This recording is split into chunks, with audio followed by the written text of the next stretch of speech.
Hey there, this is Hannah, Chief Rebel at DeSkills. Imagine your high schooler could learn to harness artificial intelligence to solve real world problems for small businesses and nonprofits. Imagine they could get paid doing these impact projects on the weekends or summer break.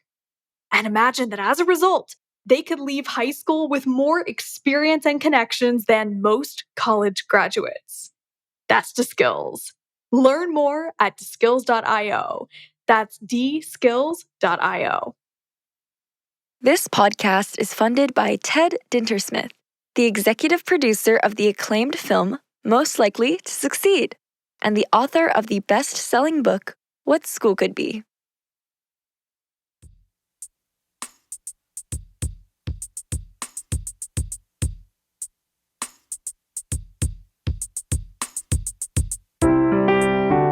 Hey everyone, welcome to the What School Could Be podcast.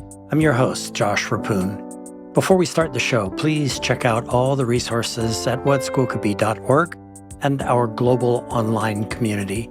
If you are a committed education change agent, ready to roll up your sleeves and reimagine teaching and learning, simply install the What School Could Be app on your mobile device or navigate to community.whatschoolcouldbe.org. I hope to see you there.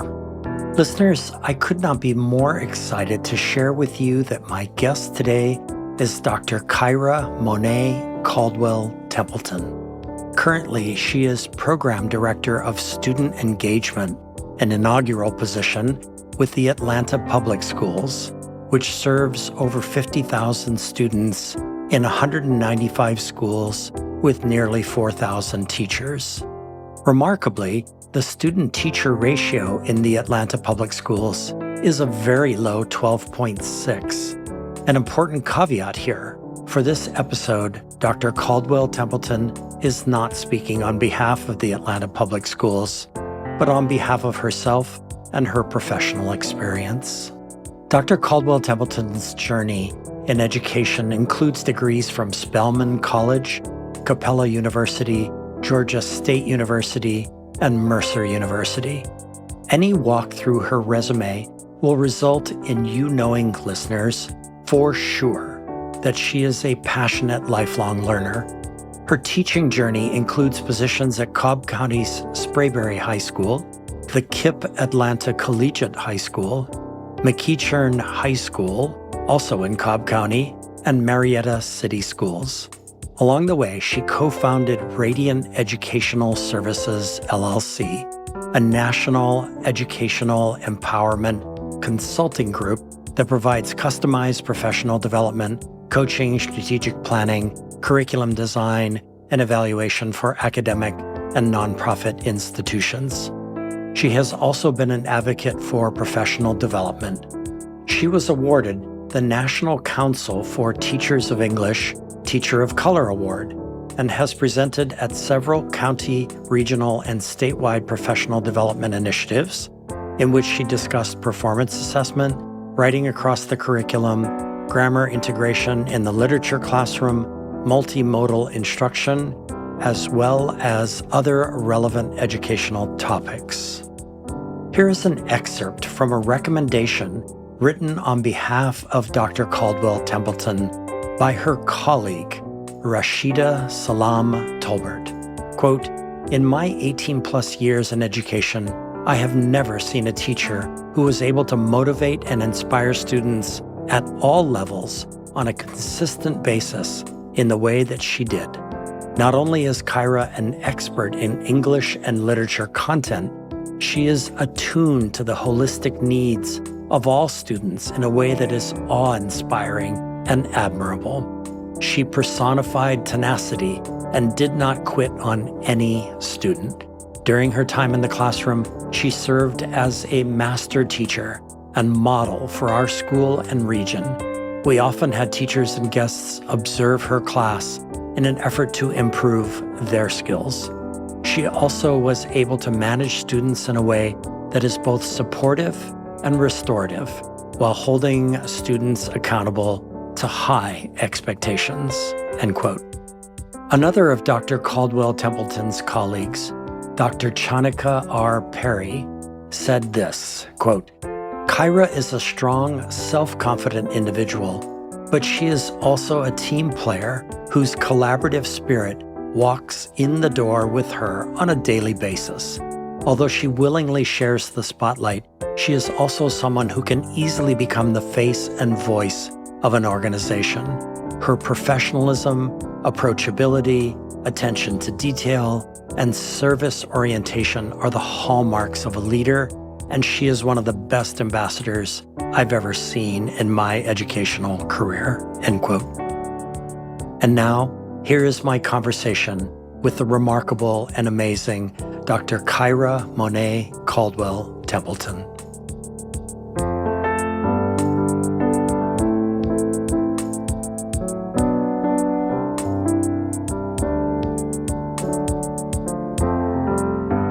Kyra, welcome to the What School Could Be podcast.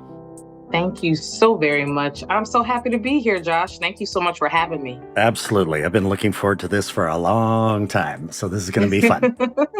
Yes, it will. All right, so we're going to dive in. Okay, so you shared with me a series of books that have had an outsized influence in your life, including Culturally Responsive Teaching, I Know Why the Caged Bird Sings, and Their Eyes Were Watching God. So two Yes. additional books really made me sit up and take notice. They are StrengthsFinder 2.0 by Tom Rath and 5 Dysfunctions of a Team by Patrick Lencioni. So at the same time you shared these books with me, I noticed you included your strengths in your email signature, which was really cool. So a 2-part question here, Kyra. First, when did Clifton Strengths come onto your radar screen? And how does knowing your strengths and the strengths of others drive your work? And I'll ask the second question in a second. Okay, wow. Strengths came on my radar, I would say, during my time when I was working for a charter school network. And I took the assessment, and then nothing was really done with it. And then following that, last year, I started a new role at a new metro district, well, new for me. And it was like part of their culture, like just saying that we are a strengths district. And so I took the assessment again. Mm. And I really don't remember the first time around what my top 5 were.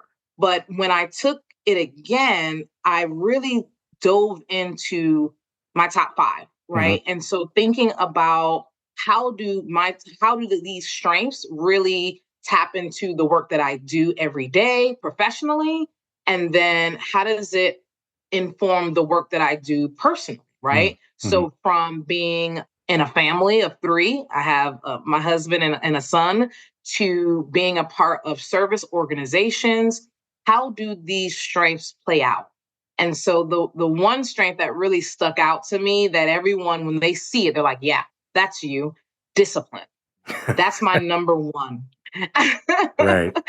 And it really plays out a lot in everything I do, from my color-coded calendar for personal and professional, to how I take notes, how I organize my daily binder for work, how I keep up with friends, how I do everything. It really guides that. And then I would say my second strength is achiever.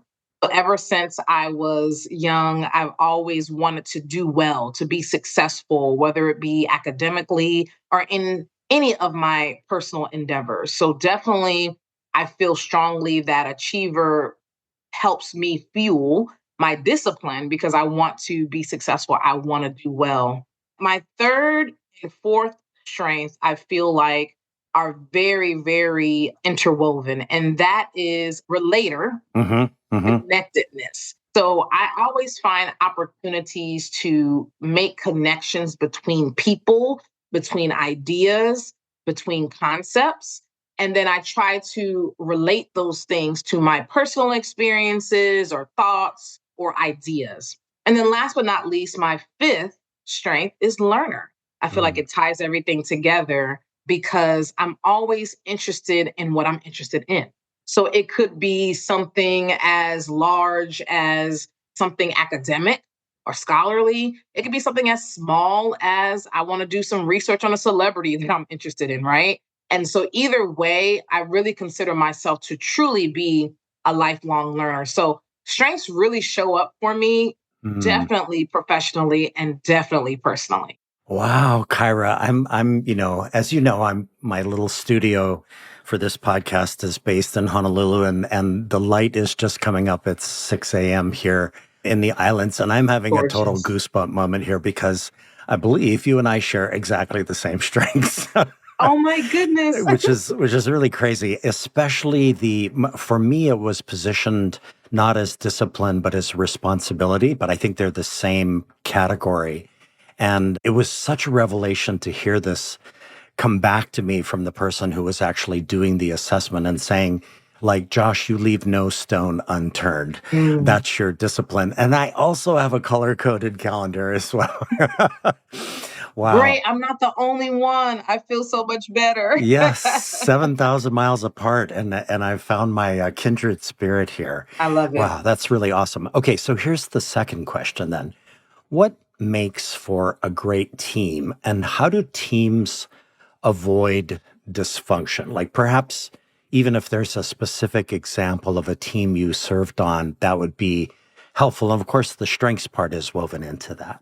Of course, absolutely. So, with strengths, as you know, there is a team matrix that you can complete with the individuals on your team just to kind of see where individuals fall and where there's quote unquote, I don't like to say weaknesses, maybe just Yeah. areas that are not covered in the strength stratosphere. And so, in regards to the dysfunctions of a team, I do recall, and it was so long ago, probably about over 15 years ago that I delved into that text. I remember the base, it was like a pyramid almost, and the base was trust. And so, no matter what, if you did not have trust with your teammates, and it doesn't mean that you're sharing your deepest, darkest secrets or anything like uber personal, Hmm. but is that you trust that that person is going to do what they commit to doing. Mm. And so when that does not exist, the team can crumble, especially since that's at the base of the pyramid. And so I think it's also important and it's critical for team members to really know, like, what can I offer my teammate that they don't have? Mm. Going back to strengths. And do I trust that teammate to really share and really pour in to the overall team and experience? Mm. Yeah, you know what I love about that is the idea that in strengths, in Clifton strengths, we don't talk about weaknesses.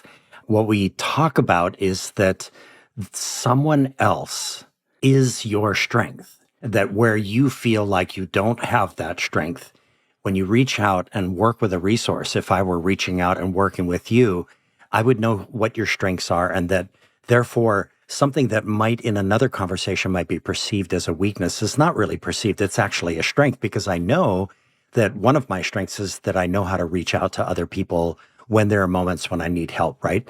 Isn't Absolutely. that's part of what the team thing is all about. Wow, this is so cool. Okay, so here's the follow-up before we move on from strengths. Sure. So I know this is kind of crazy, but this is going to really take us into the deep end of the pool of both strengths and of teams.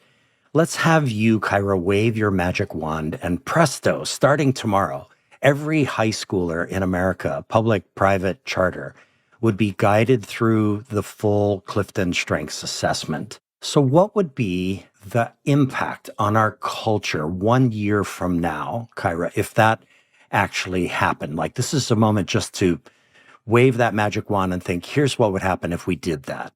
Mm. It's so interesting because we kind of started that work with the role that I'm doing right now, Hmm. but we've done it on a smaller scale.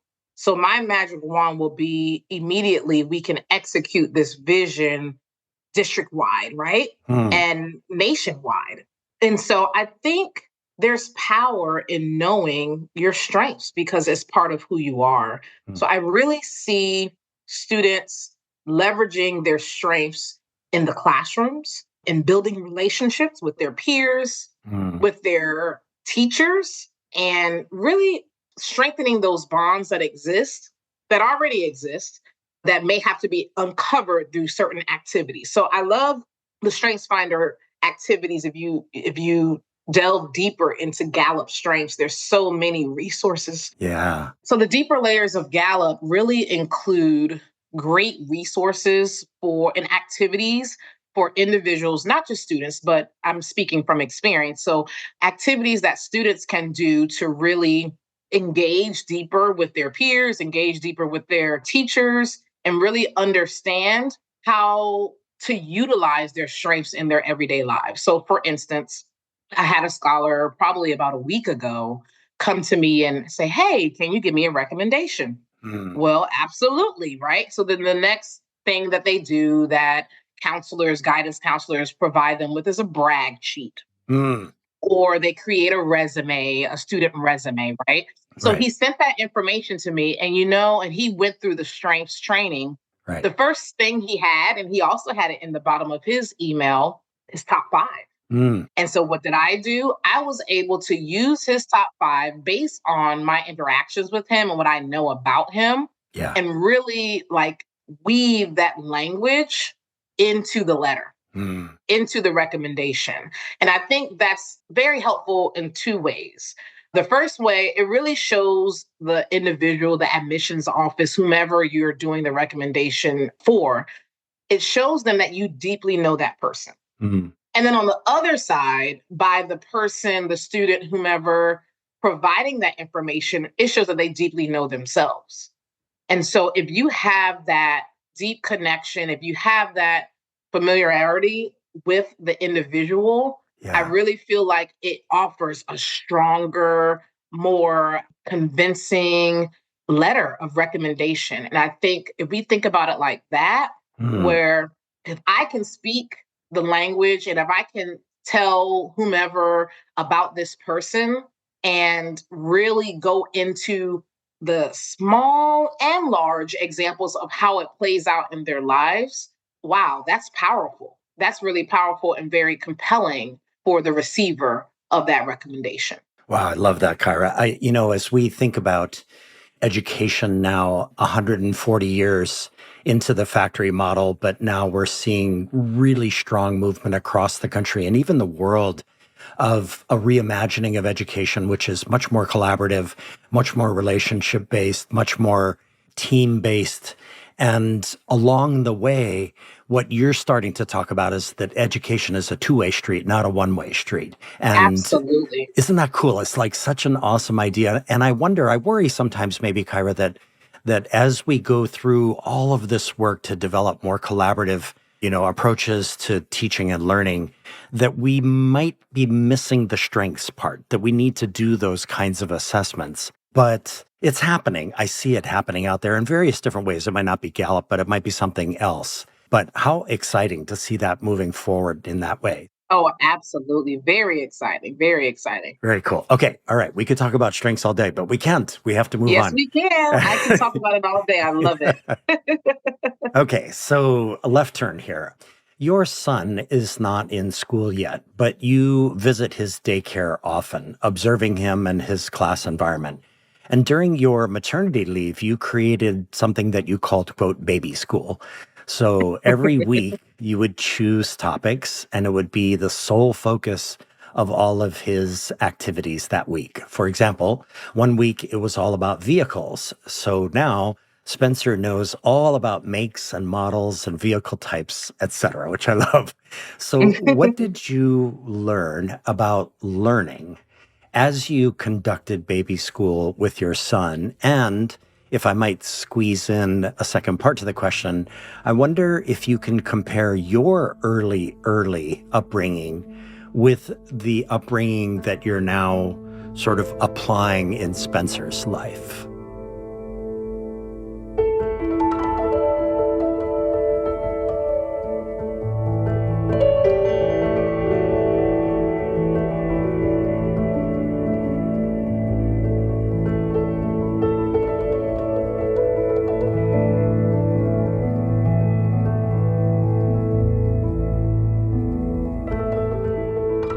I love that question. And I was always nervous as an individual, not knowing anything about motherhood and never having that experience. Like, how would I teach my child? And so the first thing that comes to mind is how I was raised. So I'll start there and then I can kind of go back to your question about what Perfect. did I learn about learning. Yep. Ever since I can remember, my parents had a library and we were not wealthy by any means, but we had large bookshelves in our Mm. living room. Hmm. And in the living room, it was filled with, the Encyclopedia Britannica, right? Those typical things back in the 80s. Yep. But also, it had so many children's books and series and different versions of fairy tales and things of that nature. And so that is kind of how I was raised. Mm. We started school, we did pre K, we started school at pre K, but we did not go to a daycare. Hmm. And I say we because I have a twin brother. He's 4 minutes older than I am, Corey with a K. Awesome. So he and we went to pre-K. My dad or my mom would come home, and even on the weekends, we would have opportunities to just explore. We had projects at school that they would help us with and those things. We went to parochial school in New Haven, Connecticut, where I was reared. And that was my example of learning. It starts young. Mm. And a lot of scholarly individuals and medical individuals would even venture to say that learning starts in the womb. So Mm. I remember when I discovered that I was pregnant and expecting a son, I started receiving gifts, and the gifts were books. Mm. And we started setting up his room, and I would read every book that I received in the mail before I put it on the bookshelf. I would read it to him Oh, in utero. nice. Yeah. And so during that time after he was born, I'm like, well, I'm here by myself. Husband's at work. What are we going to do to entertain ourselves? And so one of the things I did was create, quote unquote, this baby school experience. And so one week was all about animals, and the theme of his nursery was African safari. So we would go through, I would show him the pictures and show him the stuffed animals and like, this is the type of animal, this is the sound that they make, and so forth. And one week I just focused on vehicles. And I'm telling you, he's 3, he's getting ready to be 4. He can just see a symbol of a car, not even Mm. the words. And he Mm. knows what type of car. It's Wow. a Tesla, it's an electric car. That's a GMC. That's a Toyota. That's a Lamborghini. And so what I learned about learning is it has to be applied to your surroundings. It Mm. has to be something that is lived. It has to be something that is experienced and facilitated Mm. in an organized and purposeful way. So I could have just read him random books and he would have been fine, I know, either way. But that particular week when we were focused on vehicles or when we were focused on animals, that's all we did. And it Mm. really emerging him in that topic.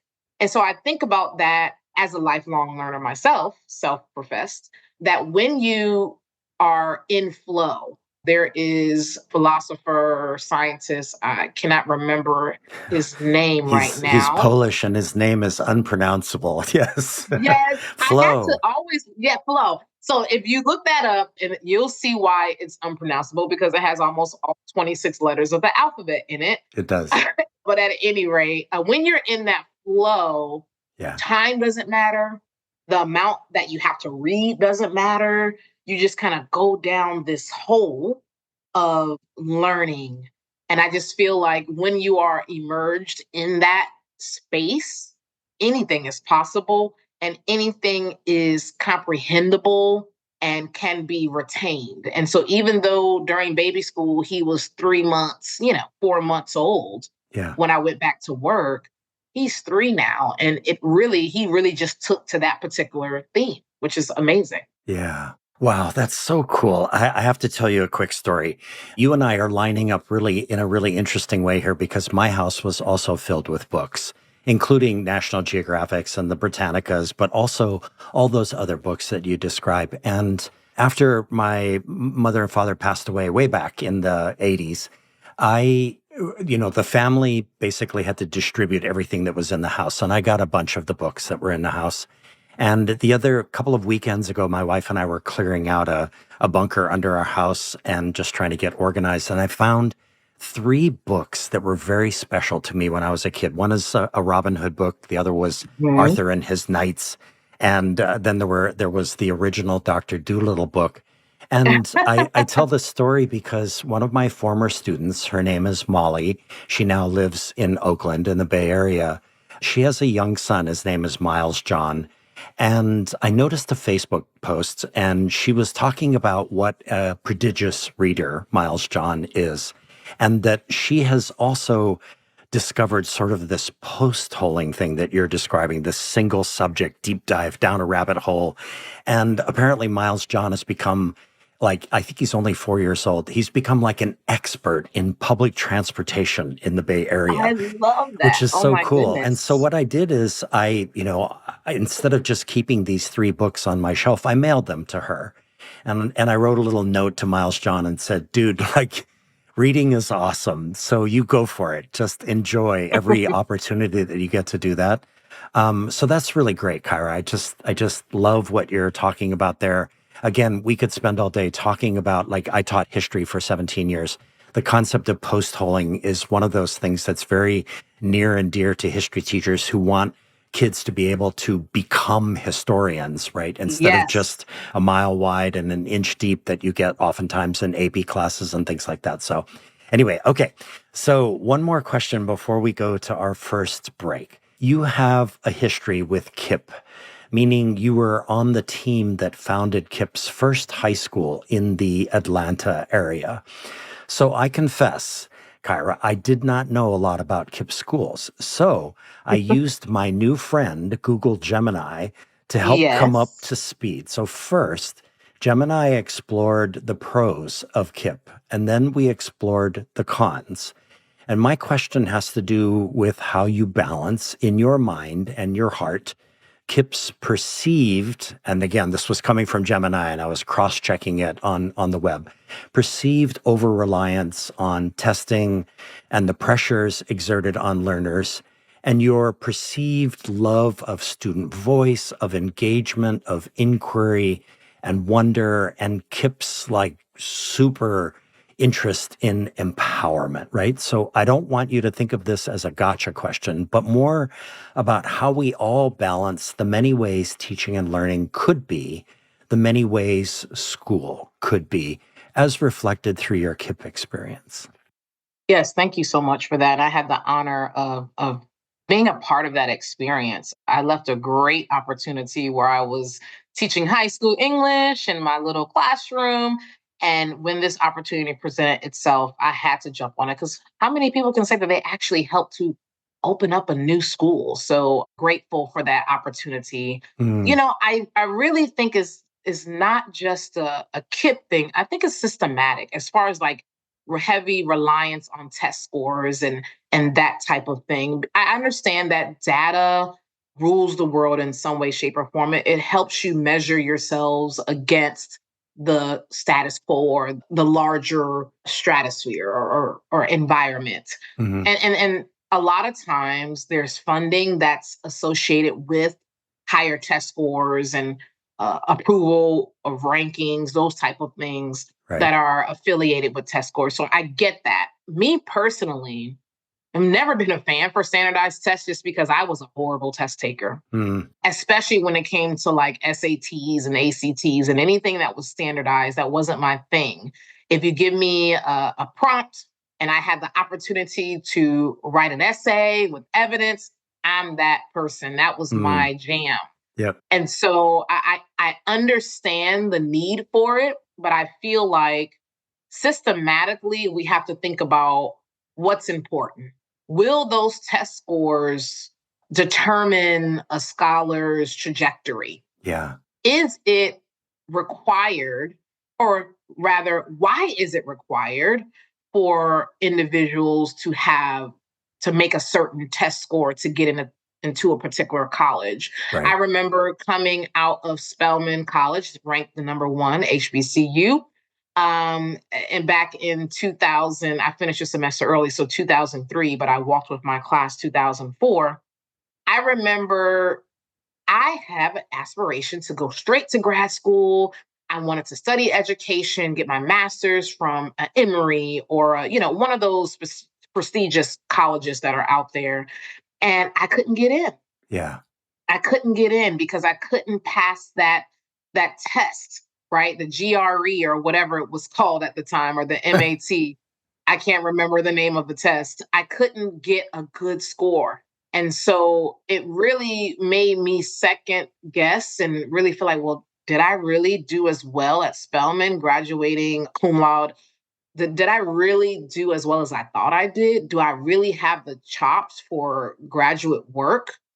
And so I really think I understand the reason why, but I think systematically, the Mm. state of education, we have to figure out other measures for students to prove their abilities. So, thinking about opportunities for students to do internships as high school students, Mm. to really show what they can do and really to experience other opportunities that are out there. So I Mm. feel like it shouldn't just be the sole factor. Yeah. I understand why it's needed for a larger cross reference of success or academic achievement, but I really don't think that it should be a stringent requirement, if that makes sense. Yeah, totally makes sense. I answer your question. Right, right. And so, what I'm feeling in this moment is that I want to just like pause this conversation for a second and then go call that school and give them a good scolding. It's like, what are you guys doing relying on this test? Look at Kyra, look at her accomplishments. Yeah, But I hear you yeah. loud and clear. And by the way, when I took the graduate record exams after I finished my undergrad at University of Iowa, when the verbal part for me was quite natural, and I was okay with that because, again, go back to the books that I experienced when I was a kid, right? I mean, that part was not an issue. The math part was just unbelievable to me. I couldn't do any of it. And I ended up marking it like A, B, C, D, E all the way through. And I ended up in the 65th percentile nationally for math. Like, Wow, what wow, a goofy thing, right? To be able to do it that wow. way. And so, yeah, I hear you loud and clear on that. And I very much admire what you have drawn from your KIP experience. That must have been quite an amazing learning to learn and being in an environment which was specifically designed, to achieve certain goals, right? I think that's a fair way of looking Yes. at it, right? I would definitely agree. I learned so much when I was there. I had so many opportunities, and while I made the decision to explore other professional ventures, Yeah. I still have a connection there. When I left, I served on the advisory council as a community member, and in the work that I do, I still have connections there, and will be forever grateful. And I always said when I was transitioning out, I said, "Hey, if you want to advance and learn how to lead in education, you can definitely do it here." And I stand by that as well. Yeah, that's awesome. All right. So, hey, everyone, we have been talking with Dr. Kyra Monèt Caldwell Templeton. Stay with us. We'll be right back.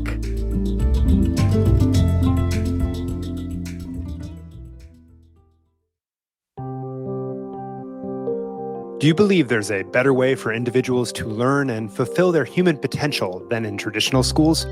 If so, then join me on my two podcasts, The Future of Education and Future You, where we explore these issues and more. My name is Michael Horn, and I've been working to build a better future for all individuals for over 15 years. I'm the co-author of multiple books on the future of learning, including my latest, From Reopen to Reinvent. And you can also stay up to date with all my writing through my Substack newsletter, The Future of Education. Join me as we create the future of learning together.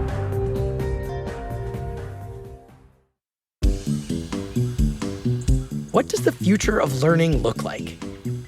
All the big changes going on in tech and society these days are raising tough and fascinating questions about education and where it's going. We dig into those questions every week on the EdSurge podcast. I'm Jeff Young, an editor and a reporter at EdSurge, and I sit down with educators, students, and scholars for frank and in-depth conversations about how education is changing. You can find the EdSurge podcast wherever you listen, or just go to edsurge.com and click on the podcast link. I hope you'll check it out.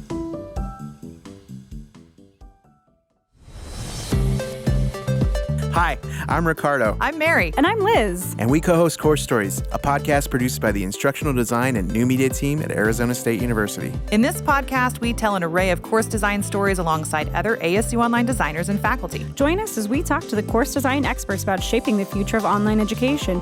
Tune into Course Stories, where innovation meets instruction. Find us wherever you listen to podcasts. Course Stories! Perfection.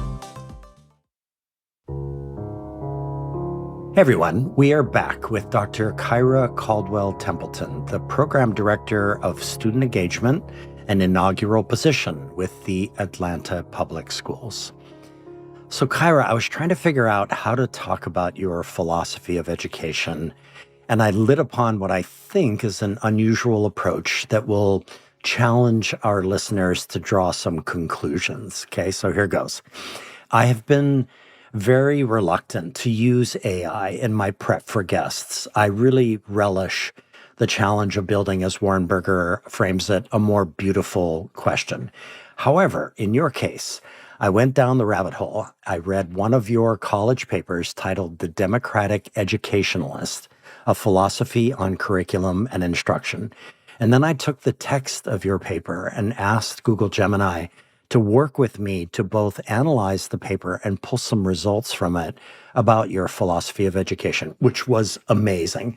So finally, I asked Gemini to give me one bullet each for what a classroom would look and sound and feel like if it was built from the blueprint that was and is your paper. So it gave me this: appearance, flexible seating, collaborative spaces, personalized learning, and displays, or personalized learning stations, I should say, and displays of student work.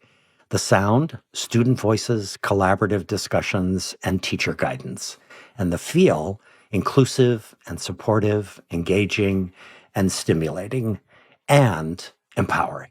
So I wonder, Kyra, if Gemini got it right. Could you provide us with an example of a classroom you worked in or have observed that has these characteristics, and then kind of circle it back to what you wrote about in that paper? Sure. And I think that was a beautiful question. So you did a great job. Thank you. I am a fan of AI. So that's an interesting take. Your approach was very cool. So thank you so much for doing that. Yes, I think Gemini got it right. I recall my classroom, and initially, the traditional, you had your desk in a row and everybody's facing forward and the teacher is positioned at the front of the room, right? Sage on stage. And so that was what I've seen and experienced and even facilitated for a little while. And one student said, "Hey, can I sit on the floor?" And so I thought to myself, I'm like, sit on the floor? Well, first of all, why would you want to sit on the floor? It's not comfortable. But I thought, sitting on the floor, what difference is it going to make? Is it going to impede the student's ability to hear or see? Is it going to distract someone? Is it going to distract me, as the teacher? And all of my answers to myself was no, it's not going to make a difference. She is still going to be able to hear what I have to say, still going to be able to engage with the peers. And hey, if anybody else wants to join her, sit on the floor. So I had some students push their desks to the side, and I had a fairly large classroom. And they kind of made almost like a little semicircle. If you think about an elementary school class, kindergarten class, where they were sitting on the magic carpet, it kind of felt like that a little bit. But they were high school students, and they were laying on the floor, feet dangling, and we were reading, I believe it was maybe my multicultural lit class, or it might have been my British lit class, and we were reading some Shakespeare. But, it just really taught me that you have to feel comfortable in an environment in order to really learn. And so even though I didn't have the funding or back in the day, they called it Sunny Money when Sonny Perdue was the governor, and he used to give teachers, I think, $150 a year. And they called it Sunny Money. And so I used all my study money for something else, right? Some other type of like classroom materials. And I didn't have the additional funds as a new teacher to buy fancy beanbag chairs and those type of things. But it's something as simple as Miss Caldwell at the time, can I sit on the floor? Absolutely. You can. And so I really think that if we give students the opportunity to have a say in their educational environment and ultimate experience, they will also really invest more in learning. And I think it also helps to develop relationships with their peers and their teacher. I remember another young lady said to me, "Hey, Miss Caldwell, do you mind not writing on my paper in red ink?" Wow.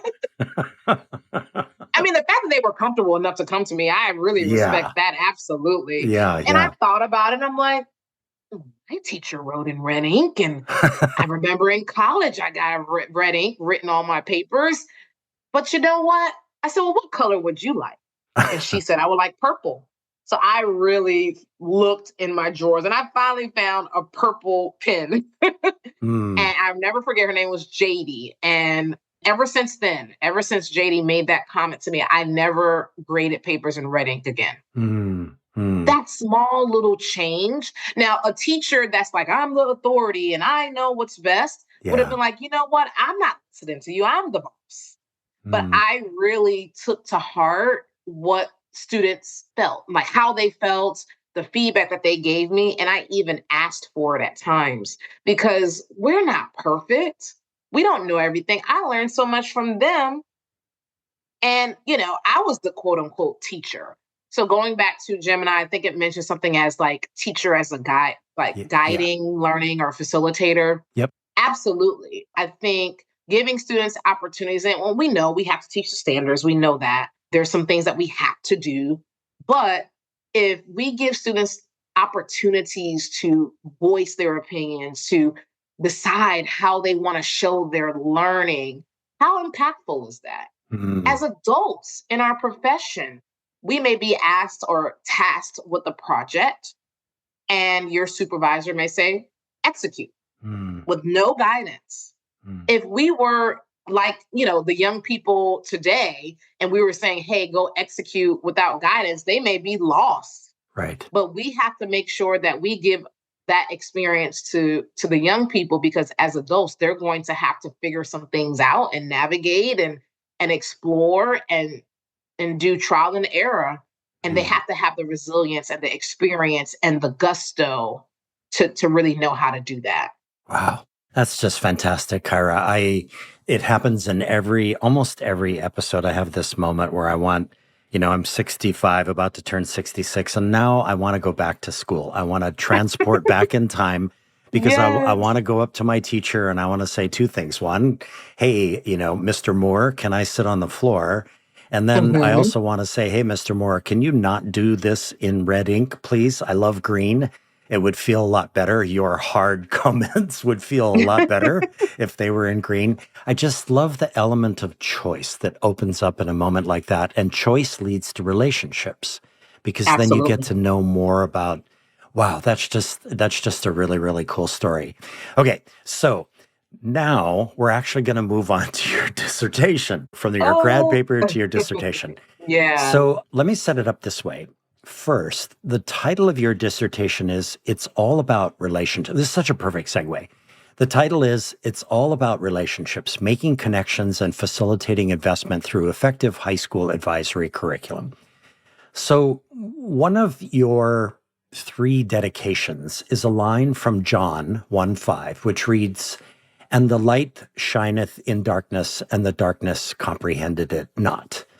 And then, drawing from my own experience as a teacher, most of the advisory periods I saw were simply built so kids could, at 7:30 a.m., either nap or sleep or finish their homework. And you were, in your research, after several very profound questions. So here are the questions that you were after. What is the purpose of a high school advisory program? What is the impact of an advisory program and its implementation on teacher and student investment? And then finally, how can an effective advisory program relate to the social and emotional interconnectedness of a student? How can adults be positioned to support that? So what did you find, Kyra, through the extensive research that ultimately led to you writing your dissertation? What has to happen for an advisory program to be considered great and or meaningful? And what is the role of a, quote, community of practice, which is not typically equated with advisory programs, at least not that I've heard. So there you go.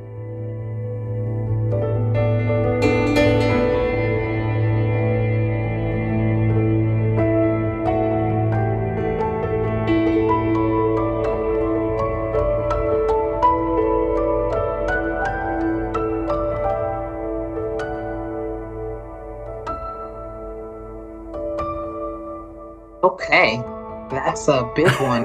Right. Deep end of the pool here. Yeah, no, I love it. I want to lean into the latter question about just adult relationships and how adults can support students when those relationships are built. Yeah. I remember while at KIPP and going back to that, I had the grand opportunity to have a group of 15 young ladies from ninth grade all the way until they graduated. And some of them even babysit for me to this day. Nice.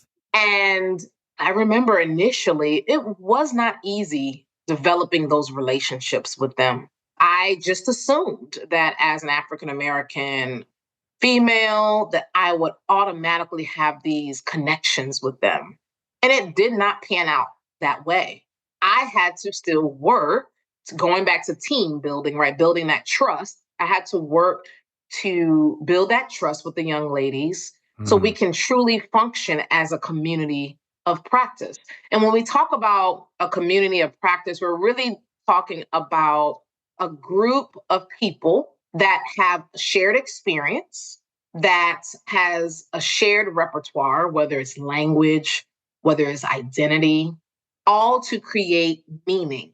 Okay. And I think using that framework, that theoretical framework in my dissertation, really allowed me to see how to seamlessly facilitate student teacher relationships. And I feel like that does not solely exist in an advisement. I just use the advisement program, also known as homeroom, people may call it. Yeah. It doesn't have to just exist there. It can exist in a classroom. It can exist in a school club, right? Just a group of people with common language, common experience to create this identity and to create this shared meaning, ultimately learning from each other. And so there's like a constant give and take. There's a constant exchange of our ideas. And so I had to really work to build those relationships with those young ladies, with their families, so they can really trust that I'm going to, number one, do what I say I'm going to do, and that I really do care about their well-being, not just getting the grades. Because part of being an advisor, I also had to do academic checks and those type of things. But how are you as an individual? What extracurricular activities are you involved in? If I had a connection to a possible experience, I remember one of the young ladies she was interested in law. She ended up becoming a teacher, by the way, and she babysits for me sometimes. But I had a friend that was a DA at the time, and set it up for her to shadow, right? So how can I leverage my personal connections, going back to my strengths, right? Connectedness, relator. Yep. How can I leverage my connections to then build up another person? Even just last week, I met a young man. He attends an all-boys partner school in Metro Atlanta. And he said that he was interested in being a doctor and he wanted to go to Morehouse College. I was like, well, I know a doctor that went to Morehouse College. Let me text him and see if he's willing to like chat with you. And of course, just building those bridges. Now he has to take the next step to really make those connections. But and I really feel like communities of practice don't just exist in a school. Right. It also can exist within a group of friends. I know I have so many connections with individuals from my Spelman community, whether they were my classmates or not, or from Morehouse, which is right next door. My husband is a Morehouse graduate. And so just really leveraging those relationships. And I think through this study, I also learned that as adults, we need to lean on our students a little bit more too. And doing this, and doing this case study, there was a teacher that says, he or she said, they're really invested in this familial relationship that they have as an advisory, from advisee to advisee, and then advisor to advisee. Another person felt like, the student actually said, my advisory brother, my advisory sister. And so using that shared language to facilitate this community, to develop this shared identity is so critical. It's so important because, again, as adults, we have to learn how to build relationships and how to work with people. And sometimes everything is not going to be hunky-dory. Everything is not going to be amazing. And then they had to work through those tough times as well as a member of this advisory group. So I really believe that if we work hard to build those relationships that exist within a school system, we really can go so much further than if we were just kind of floating through as individuals. Wow. So, okay. Wow. There's so many different directions that we could go with this, but let me do this. I want to come back to the advisory program after the break. But before the break, I just want to ask, and I want to circle back to what I asked you earlier about strengths and waving your magic wand. The way that you've described this to me, it feels we're in quite a moment here as a country. We're coming up on an election. When this episode airs, it'll be just shortly before the November 2024 presidential election and all of the other, Senate and House and local races that are being run. And there's just a ton of press out there, Kyra, as you know, that, the country is divided and so on and so forth. And I wonder, this is a bit of a leading question, but it sounds to me like if you could wave your magic wand again, and we've got strengths for every high schooler, and they're really understanding what their strengths are and how to reach out to their resources and working collaboratively. And then we plug into it this community of practice, which feels like education jargon, but really it's just about what are you practicing? You're practicing being human with each other, right? I mean, it just comes down to what that means. That if we were able to achieve that across the country, the net result of that would be a much greater willingness on the part of citizens to sit down and work with each other, even across divides of various sorts, right? Yes, I think so. So the theory of community of practice doesn't come from education, right? Yeah, right. I think that it can be applied in any way that we want to apply it. But absolutely, I really feel like we'll be able to have a better understanding of each other, a better way to communicate without putting someone down or being negative, just coming from a place of true understanding and empathy. So if I really, what school could be, right? It could be a space where we leverage our strengths, we know our strengths, and we function as a successful, empathetic, and warm, welcoming community. Yeah.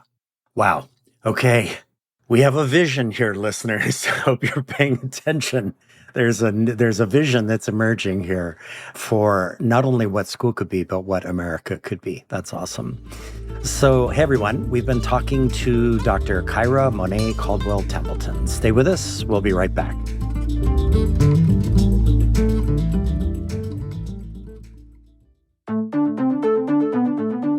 Hey there.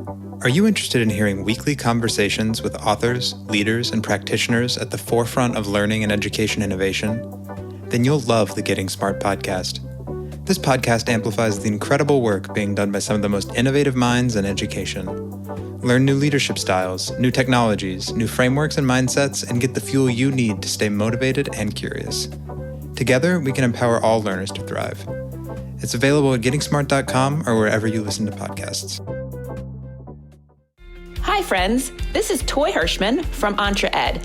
It is my great honor to uplift this excellent podcast, What School Could Be. As always, we are super excited to support innovation in education. We've been lucky enough to feature some of the incredible What School Could Be educators on our podcast.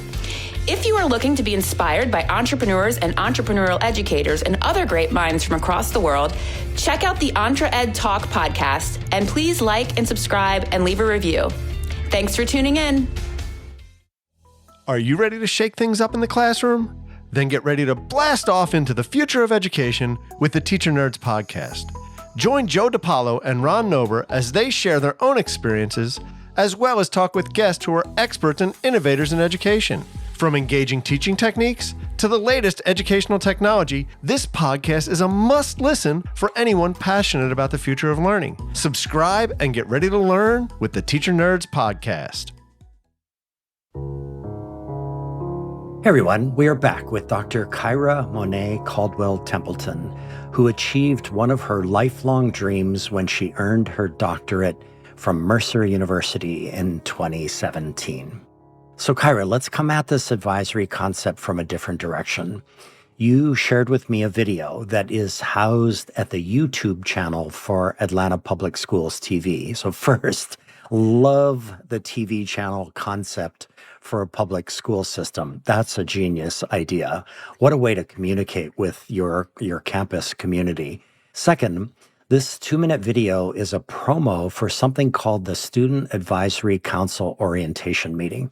And I felt like I was allowed to sit in on a meeting in the Situation Room at the White House. Like it just had that kind of gravitas to it. So take our listeners inside this room and paint a picture of what happens during these advisory council meetings with students sitting in a formal horseshoe-style boardroom setting. And most of all, Kyra, how would you characterize the relationships between the adults and the students in these types of gatherings, these types of council meetings?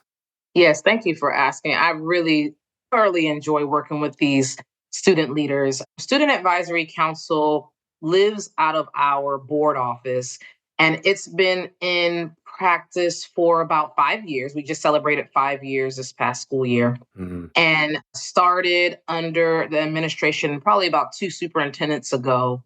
And it's part of policy. Like we need to have this, and this is how it operates. I have the pleasure of being the co-advisor alongside Mr. Keith Glass, who's also a graduate from the school district where he now serves.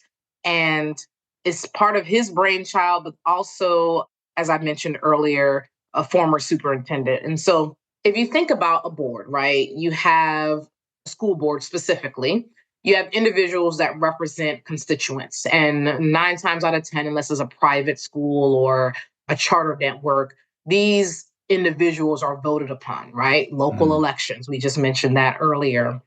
And so if you think about it like that, we have these group of students who represent the constituents, the student body, and one is selected to represent their high school by the principal or the principal's designee. And then the other one applies to be a part of it. And they're functioning as if they are the board for the students. And so the way that our district is divided, we have clusters, and each cluster ultimately has one high school that the elementary moves up to the one middle school that then moves up to the high school. So we have 2 student delegates that represent their cluster. And this, we also include our charter networks as well as our partner schools. And so these young people come together. Every summer we do an orientation that kind of just get them acclimated to what it means to be a part of this. And then we get to work.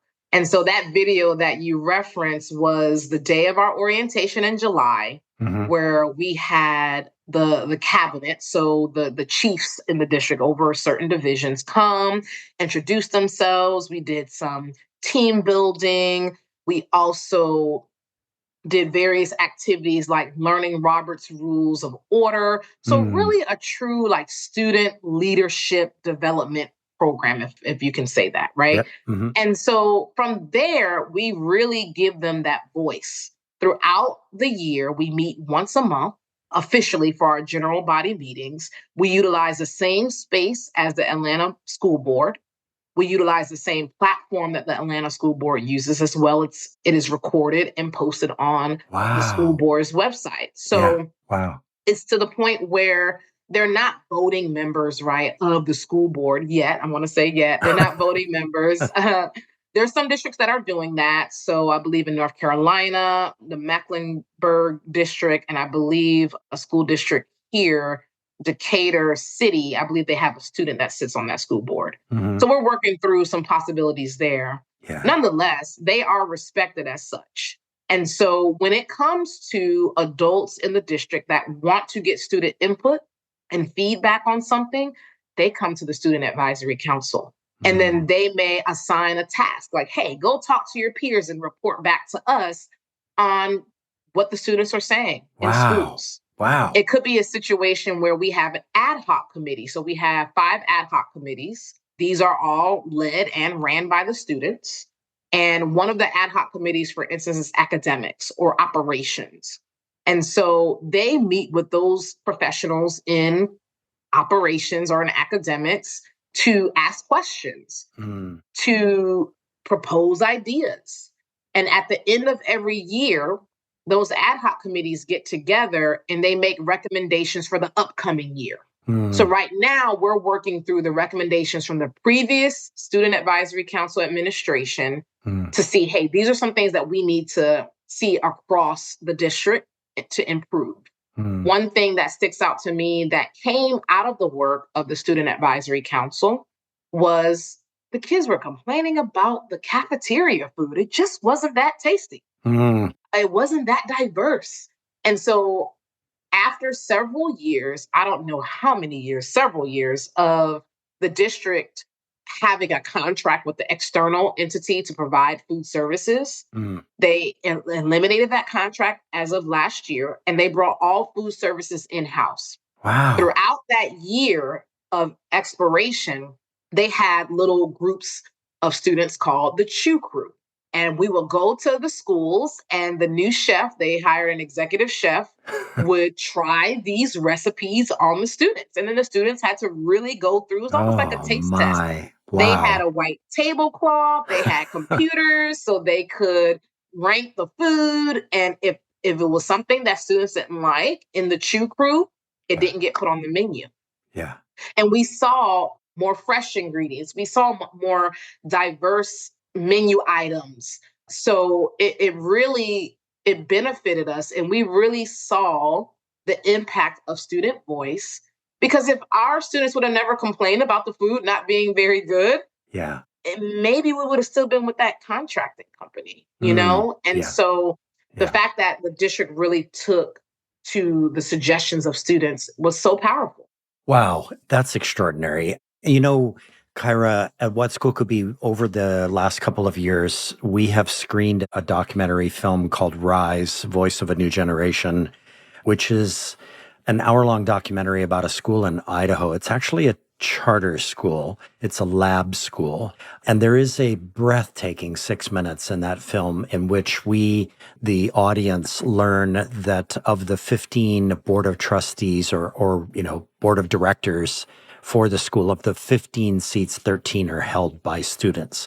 And it's like just amazing when you see it happen and they actually are filming in a board meeting as they're describing what the roles are. I think you've just topped that. I thought it would never be topped in my mind. You have just topped that.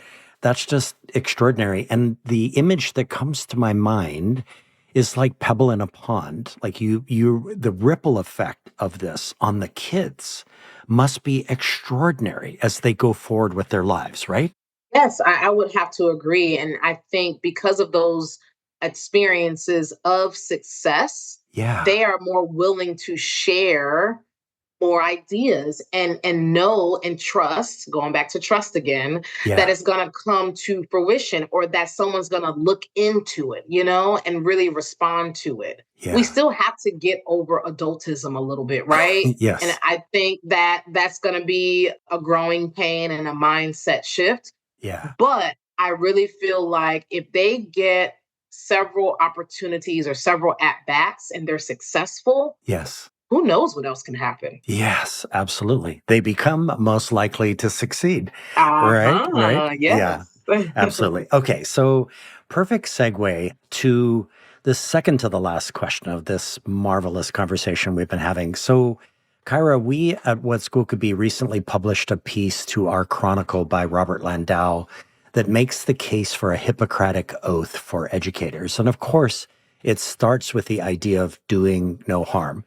And you are working on a student bill of rights for your district, a formal document, I understand, that outlines the fundamental rights and protections afforded to students within an educational institution or district. And this document will be co-authored with students.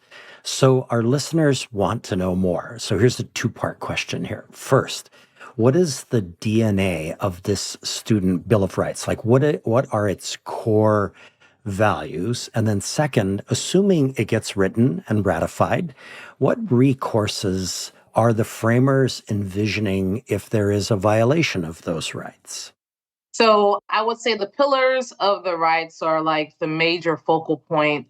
It's small. We co-wrote it with some students and small but mighty. Mm-hmm. So positive school, community, and culture, advocacy for self and others, Mm-hmm. influence decisions, equitable access, and deeper learning.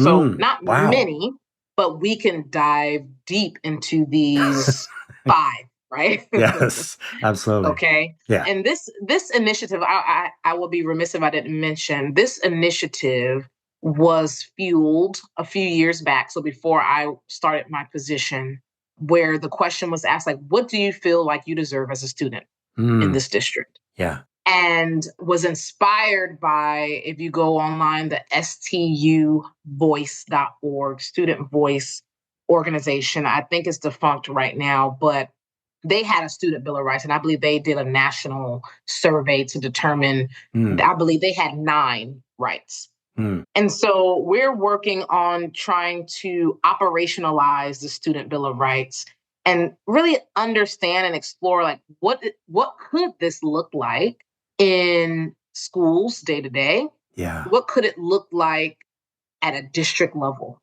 day to day? Yeah. And how can we really empower students to, number one, honor the Bill of Rights, because they still have to be in line with the general district's code of conduct. Right. And how can even teachers maybe leverage it in their day-to-day instruction? And so that's kind of like the crux of that. As far as accountability is interesting, I remember when we were working with a group of students to draft these, the first question, I'll never forget Liam. He would always say, well, how are we going to hold them accountable? How are we going to make sure the teachers are going to do this and respect it and honor it? Yeah. I said, well, Liam, we got to have a draft first. So let's get a draft first.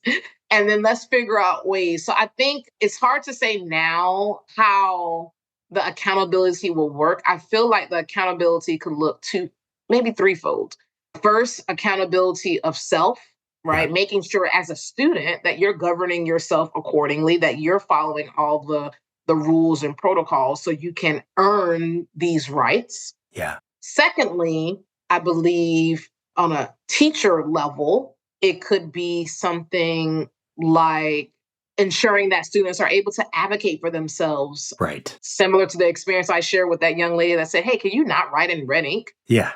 Right. And not have to worry about me saying, well, going back and forth and me as a teacher taking it as if she was being disrespectful or what have you. Yeah. And then thirdly, I would say from an administrative or district level, how can we use these pillars, these rights, so to speak, to help us guide in the decisions that we make every day for our key stakeholders, which are students? Yeah. Right. So my role, I always say, my elevator pitch for what I do every day is I ensure that all decision-making cycles consider student voice. Yeah. And so I think it's hard to say now as far as like the quote unquote accountability piece of it. Yeah. But I think once we run our pilot and really see what this looks like and then get tweaks, suggestions from students and practitioners and like, how does this feel to really implement? Because I really don't want it to feel like it's something new. I Mm. really want us to find where are there pockets that we're doing this already? Mm. Are we including students in admin meetings? Are we, when we're making changes, whether it's uniform changes or, Mm-hmm. lunch policy changes, what have you, how to behave in the lunchroom, are we involving students? Mm-hmm. Are we allowing students to say, hey, I'm very interested in this topic. Can I start a club? Anime or Mm-hmm. video gaming or what have you. I'm interested in AI. Could we have an AI club? I don't know, right? But I think we have to give them the opportunity. We have to give them the space.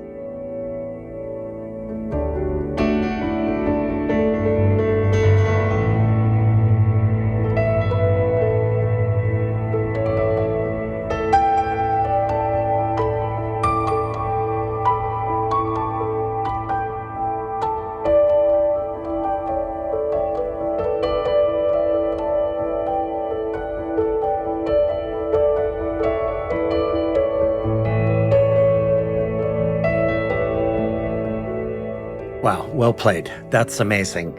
Okay, so Kyra, before we get to the last question, I'm going to take this opportunity and squeeze something else in here because I've Sure. been thinking about it over the last hour.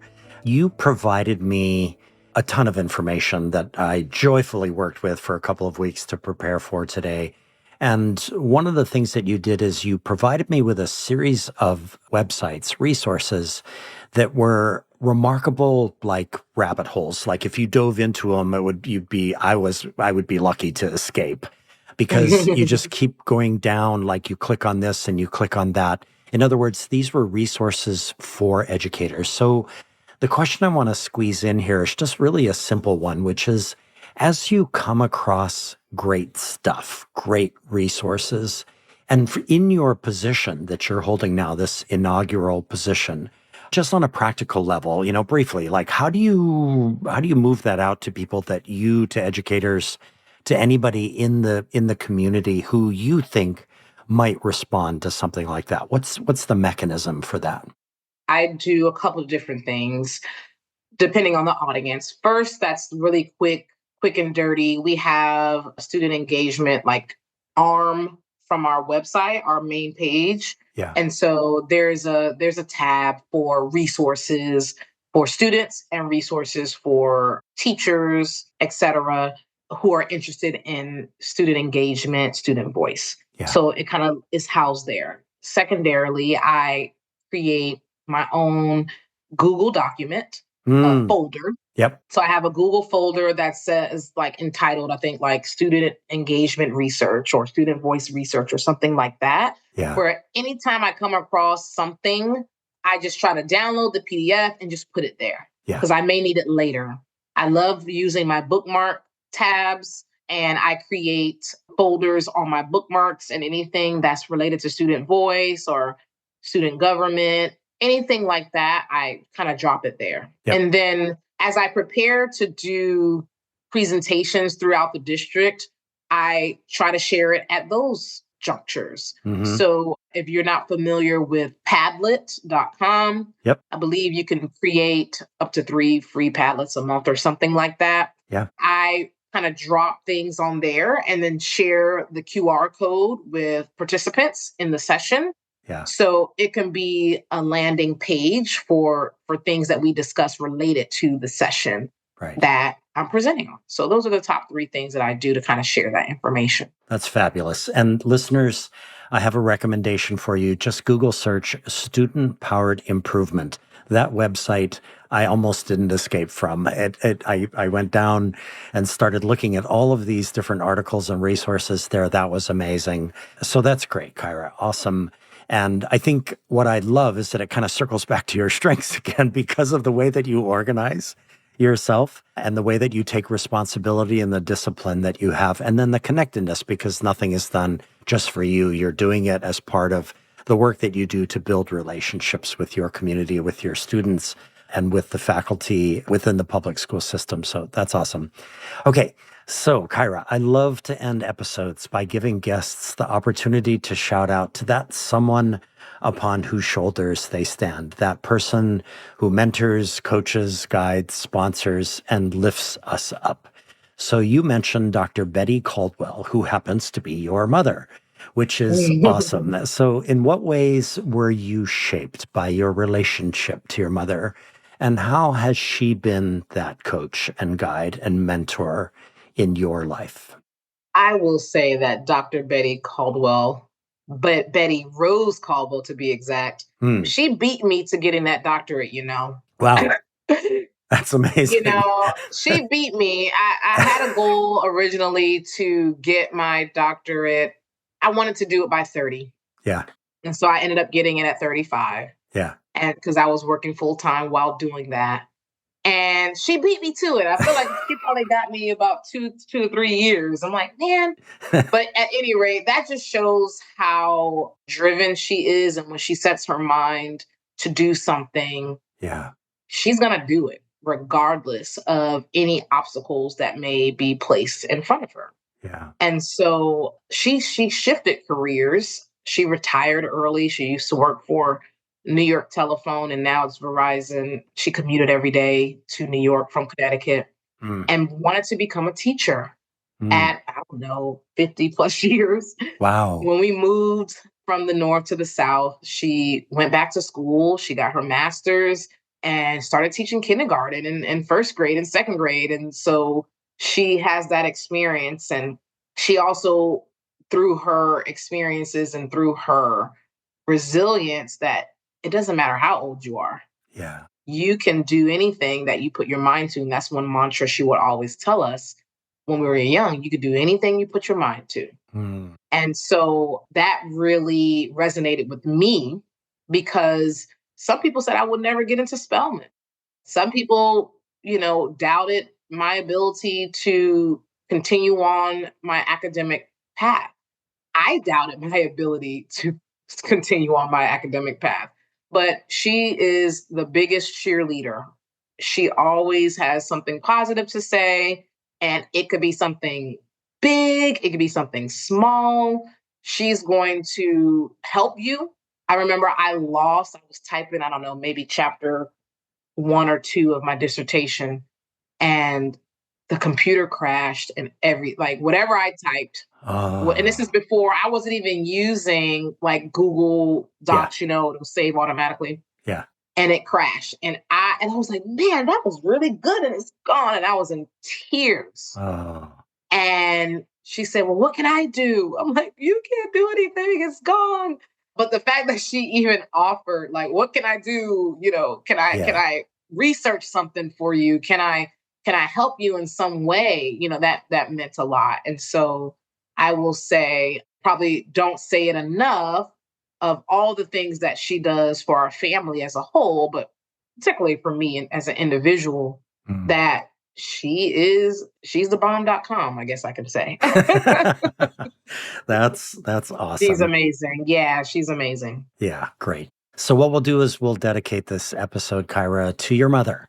Yes. To Dr. Betty. And that's great. And Kyra, wow, what a conversation today. If I had a podcast where, I could go on for 3 hours, I think we could easily have gone on for 3 hours talking about this, that, or the other. You are a marvel. I love the work that you're doing. It has been such a joy to spend these last couple of weeks preparing for today.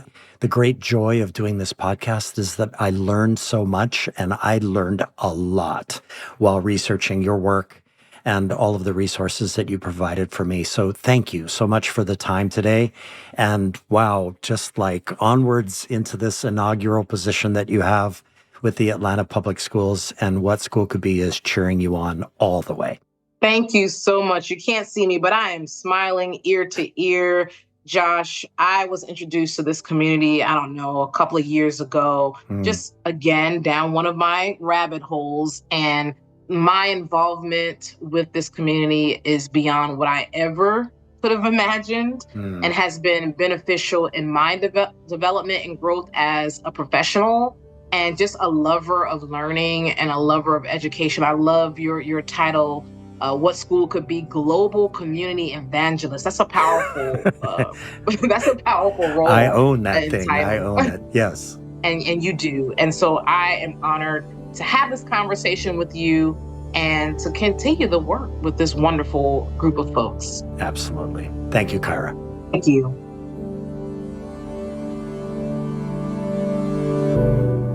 Our editor, creative consultant, and sound engineer is the talented Evan Kurohara. Our theme music is created by a remarkable pianist, Michael Sloan. Producer of 12 albums with over 100 songs, Michael Sloan is featured in Apple Music, Spotify, and all major music platforms. You can also find his work on his YouTube channel. Michael has listeners in over 100 countries and 2,000 cities. We'd be grateful if you would support these episodes with leading edge, innovative and imaginative educators and students by giving us your own rating and writing a review wherever you get your podcasts. This series is sponsored by Education Change Agent, Ted Dintersmith, executive producer of the award-winning documentary film, Most Likely to Succeed, and author of the best-selling book, What School Could Be. If you are committed to rolling up your sleeves and joining thousands of educators, business professionals, nonprofit leaders, and parents as we reimagine education to be relevant and learner-centered, please join the What School Could Be global online community. Simply log in to community.whatschoolcouldbe.org or download the What School Could Be app from your favorite app store. The What School Could Be podcast is brought to you by Josh Rapoon Productions. Send your feedback to josh@whatschoolcouldbe.org. Follow the show on Twitter @WSCB Podcast and on LinkedIn @Josh Rapoon. Listeners, one of the most important things we all can do is to bring kindness and compassion into the world. For sure, we need a surplus of both right now. Until next time, ahui ho, and thank you for listening to the What School Could Be podcast.